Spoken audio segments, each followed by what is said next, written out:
नमस्कार, city post के इस खास पेशकश में आपका स्वागत है। मैं हूं श्रीकांत प्रत्युष। आपको पता है कि बिहार में 5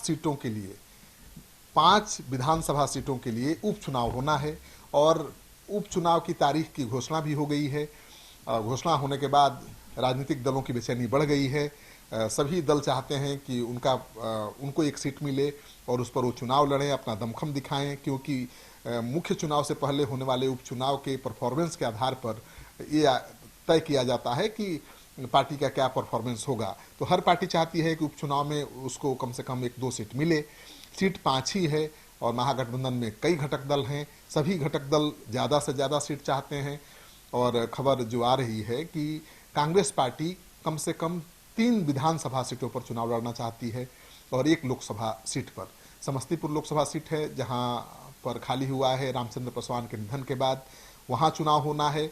एनडीए की तरफ से तय हो गया है कि रामविलास पासवान की पार्टी वहां से चुनाव लड़ेगी।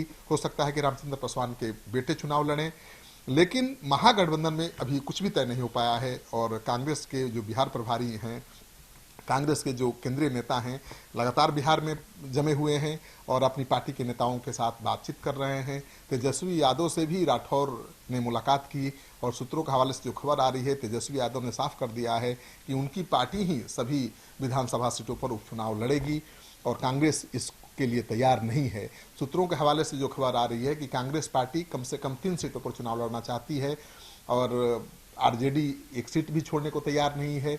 ऐसे में मुझे लगता है कि महागठबंधन में घमासान होना तय है, यानी उपचुनाव है। ये दोनों ही दलों का मानना है, जो भी घटक दल हैं, चाहे वो जीतन राम मांझी हो या हम पार्टी के नेता जीतन राम मांझी हो या वीआईपी पार्टी के मुकेश सहनी या फिर उपेंद्र कुशवाहा और कांग्रेस पार्टी, सबका मानना है कि इस चुनाव से तो किसी की सरकार बनेगी नहीं, न बिगड़ेगी, तो क्यों न इस चुनाव में अपना दमखम आजमाया जाए ताकि जो विधानसभा चुनाव होना है 2020 में, उसमें उसकी दावेदारी मजबूत हो सके। क्योंकि उपचुनाव में जो पार्टी जीतेगी उसकी दावेदारी मजबूत हो जाएगी और वो ज़्यादा से ज़्यादा सीटों की मांग करेगी और इसी वजह से तेजस्वी यादव किसी भी सीट को छोड़ने के लिए तैयार नहीं है। लेकिन कांग्रेस पार्टी का कहना है कि 4 सीटों पर 4 सीटों पर जेडीयू चुनाव लड़ रही है, ये जेडीयू का सिटिंग सीट है, इसलिए उसे भी मौका मिलना चाहिए इन सीटों पर चुनाव लड़ने का और 3 सीटों की मांग पर अड़ी हुई है। तो मानकर चलिए कि आरजेडी की तरफ से उसे 3 सीटें तो मिलेगी नहीं। अगर कम से कम 2 सीटें आरजेडी की तरफ से मिल जाती हैं उसे, तो शायद कांग्रेस मान जाए, क्योंकि कांग्रेस पार्टी का दावा है कि समस्तीपुर लोकसभा सीट से उसका प्रत्याशी दूसरे नंबर पर था और वहीं चुनाव लड़ेगा।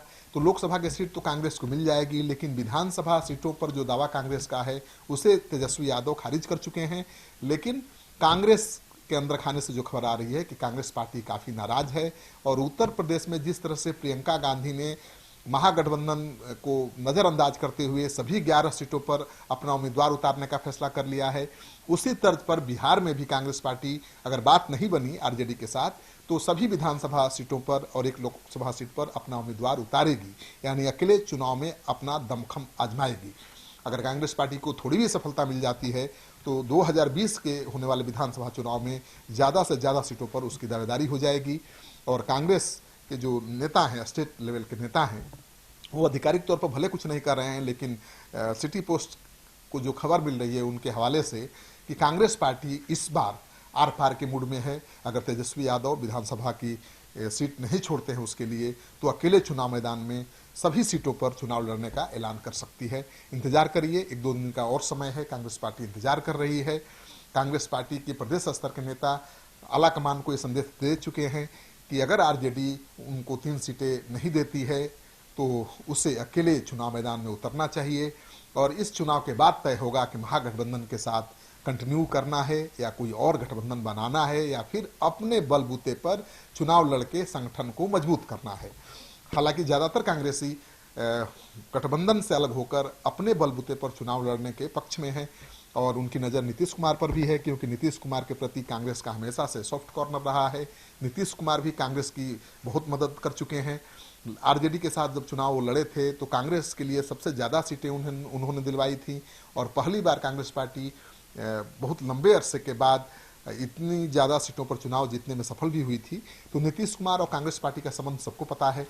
तो अगर नीतीश कुमार ने बीजेपी को छोड़ा तो कांग्रेस उनके साथ जाना पसंद करेगी, आरजेडी को छोड़ देना चाहेगी, क्योंकि कांग्रेस पार्टी के जो नेता हैं या कहिए महागठबंधन के जितने घटक दल के नेता हैं उनको भरोसा नहीं है कि महागठबंधन की नैया पार लग पाएगी। तो सब असमंजस में हैं, सबको इंतजार है नीतीश कुमार के फैसले का, क्योंकि सबको यही लगता है कि नीतीश कुमार जब तक महागठबंधन में नहीं आएंगे तब तक उनकी जीत सुनिश्चित नहीं हो सकती है। तो फैसला तो नीतीश कुमार को लेना है, तेजस्वी यादव को तो लेना नहीं है। लेकिन तेजस्वी यादव अभी से जिस तरह से नो एंट्री का बोर्ड नीतीश कुमार को दिखा रहे हैं, उसको लेकर महागठबंधन के घटक दलों के नेता काफी नाराज बताए जाते हैं और पीठ पीछे तेजस्वी को खूब कोस रहे हैं। आपको ये खबर अच्छी लगे तो दोस्तों के साथ इस वीडियो को खूब शेयर करिए। अगर आपने अब तक हमारा चैनल सब्सक्राइब नहीं किया है तो जरूर कर लीजिए। आपका सहयोग समर्थन लगातार मिल रहा है, उसके लिए बहुत बहुत आभार, धन्यवाद। क्या आप जानते हैं कि घर बैठे आप अपनी स्वास्थ्य समस्याओं का सलूशन पा सकते हैं सॉफ्टकेयर मोबाइल ऐप के द्वारा। अधिक जानकारी के लिए आप संपर्क कर सकते हैं। हमारे फोन नंबर्स हैं 9472981111, 9472982222। Softcare app, solution at your finger tips.